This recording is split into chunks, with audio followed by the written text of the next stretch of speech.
Welcome to my channel, The Binge Eating Therapist.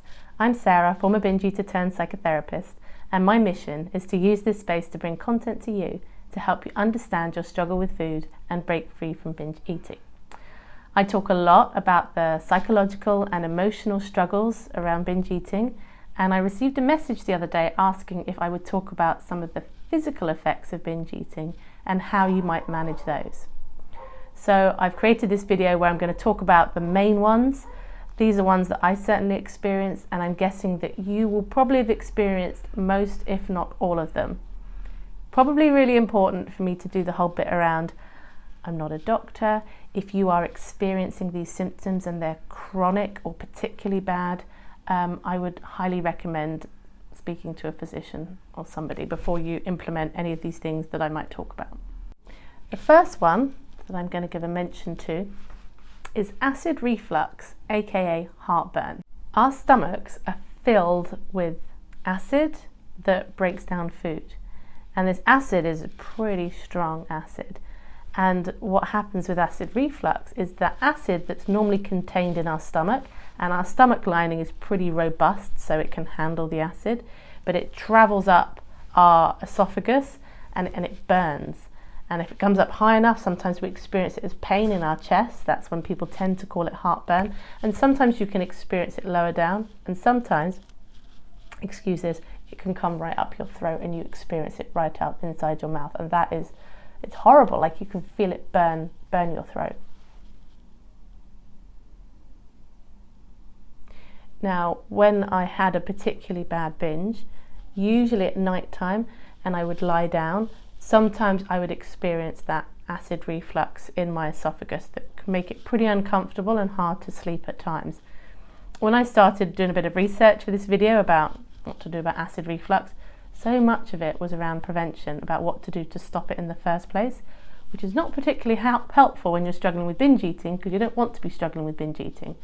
So some of the things that I just made the most sense to me was around, actually, if we think about gravity, if you are sitting up straight, standing up straight, or even if you need to lie down, if you elevate yourself a bit, then it's much harder for the acid to come up your esophagus. It's going to stay lower down in your stomach because gravity is going to help it to do that. There are a few foods that are apparently supposed to help it. I'm going to link to a few articles about some of this stuff below because I've not had personal experience of them, and I'm a bit reluctant to tell people what they should consume in their bodies. I'm going to leave that for you to have a look at those and see whether you think they might be useful for you. Some of the over-the-counter stuff helps to neutralize the acids in the stomach, and I've worked with people who found some relief from taking those after a binge. And the next one I wanted to talk about is bloating. Now, the thing with bloating is actually gas and air that's trapped in your GI tract. And I think a lot of people talk about feeling bloated after binge eating when it's not actually bloating. So it's not actually that there's a lot of gas in there, it's just that they feel over full, they might have some stomach pain and their stomachs are distended. If it's bloating, that's often because the body's just struggling to digest something, so it releases gases, and that can feel quite uncomfortable.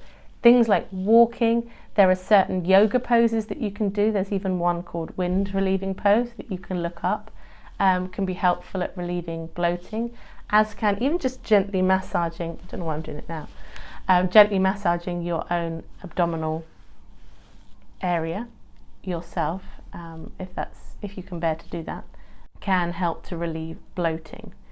However, when it's being full, because perhaps you consumed a lot of food, so everything, your whole digestive system can feel like it's just full of food and feels really uncomfortable.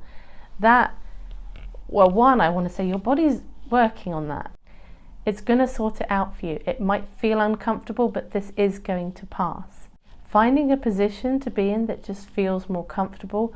What you're wearing is really important with these kinds of things. You don't want to be wearing something with a tight waistband. I've certainly had that before. So when I was struggling with binge eating, I had a uniform for work, which had no elasticity at all. And I was gaining weight at the time, and there'd be times when I'd binged where I was already uncomfortable from the food, and then I had this waistband that was digging in, and it was just really uncomfortable, and every moment I was aware of it. Whereas if you're able to wear something that is looser fitting, that's not pressing on your stomach area, that's just going to help you feel a little bit more comfortable while your body does the work that it needs to do. I'd also find with this one that sometimes I would feel so full that even breathing felt a little bit difficult. And when I would feel that comfortable, what I'd want to do is, like, my mind would just want to almost detach from my body. I would just want this time to pass. I was wishing for the time to pass till I felt a bit more comfortable again. But what I started to realize in my recovery is actually when I was willing to connect with that discomfort and sort of accept that it was there, I seemed to be able to get into balance afterwards much better than when I just distracted myself. If I was thinking I've got to wait till I feel better tomorrow to feel more connected in my body, quite often I wasn't able to do that, and the binging kept continuing.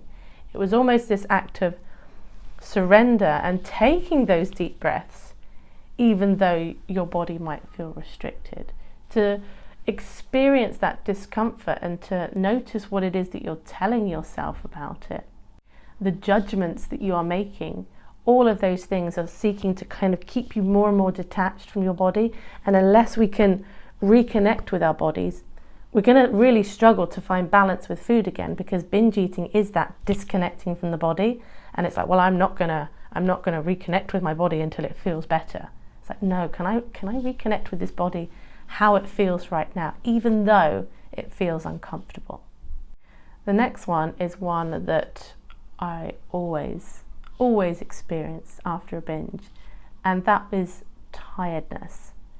So digestion actually takes quite a lot of energy from the body in order to do. There's a lot of different functions and things that your body has to do in order to process food and eliminate waste and go through that whole malarkey. And so when you've had a lot of food and your body's working quite hard to get rid of it, that's where your energy's going. You feel tired, you feel sluggish. So my instinct tells me that to go to the gym or go somewhere and really physically push your body might not be the best thing for your body at that time. But you listen to your own body, it might be different for you. But I found that with tiredness, what I needed was to move my body, but to move it in a gentle, restorative way. Walking, you just can't beat walking. Like with any of these symptoms that I talk about, what walking does, massages your digestive organs. It helps balance your blood sugar and increase insulin sensitivity. It really is a form of movement that the body seems to respond very well to, which is of course presuming that your body is able to walk. And I appreciate that may not be the case for everybody. And when we're tired, we're much more likely to continue to stay in that craving state of wanting more quick release carbohydrate type foods, which tend to be the kinds of foods that people binge on, not always. So what we really need when we're feeling tired, ideally, is rest. And that word rest, it comes from the word to restore. So we need to restore ourselves. And so sometimes that looks like moving around, seeing people, connecting with people, and other times it might look like curling up on the sofa with a blanket. And we're all different, and we all might need different things at that time.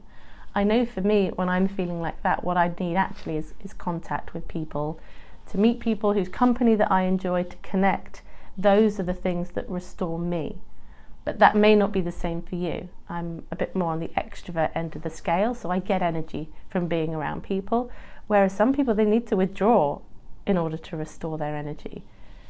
So this is a question I think each person to ask themselves. How do I restore myself when I'm feeling tired? Because if you do things that make you feel even more tired when you're feeling like that, it may be even harder to break a cycle of binge eating that you might be in at that time. And the final one that I want to mention, which is kind of linked to tiredness and might sound a bit similar, but there's a distinction I'd like to make, and that is heaviness. So I don't know about you, but after a binge, I felt like I'd gained 10 pounds straight afterwards, but even the next day, because that heavy feeling I felt like I was carrying the weight of the world on my shoulders. And of course, in my rational mind, I knew that my body probably hadn't changed that much as the result of one binge. But I think this is where the emotions and the physical overlap. So emotions, they are energy in the body, and emotions have a weight or lack of weight to them. What I mean is, if you take the emotion of joy, it's quite difficult to feel, I don't even know if it's possible, maybe it is, I don't know how anyone else experiences their feelings, but I would say it'd be very difficult for me to feel joyful and feel really heavy at the same time. Joy seems to be a light emotion. We feel lighter when we feel joyful. Whereas let's take something like guilt. Guilt is a heavy emotion, right? Even in the language we often use around guilt, we talk about the burden of guilt. We're carrying this burden on our backs. So guilt, shame makes our bodies kind of want to almost like cave into themselves. We don't want to open up our body and feel exposed to the world. So this, I think, is why it's so important to look at how is it you are talking to yourself after a binge. What you need is a bit of soothing and reassurance to calm your body down, to get yourself back into a place of physical, emotional and mental balance. Like all three of those things, ideally, we need to take care of. We need to bring in a more compassionate view of this, because actually I think it's a really important stage in recovery that I see people who get to a better place with food seem to go through, and that is getting to the stage where you don't catastrophize binge eating so much, because that catastrophic judgmental thinking sends your emotions awry, and therefore your perspective and your clarity seems to vanish. There's this you either collapse into despair, or you move into this place where I'm going to fix everything and I'm going to compensate and I'm going to make up for it, which is part of what spirals you into the next part of the cycle with binge eating. So how you speak to yourself afterwards is going to have an impact on how you physically feel in your body as well. So that's it for today. If there are some other ones that perhaps I didn't think of, pop them in the comments below and I'll share some thoughts about them. These are the main ones that I think come up the most. And thanks for watching. If you haven't checked out my podcast yet, I'll put the links to it below. But I hope it was helpful, and I will see you on the next video.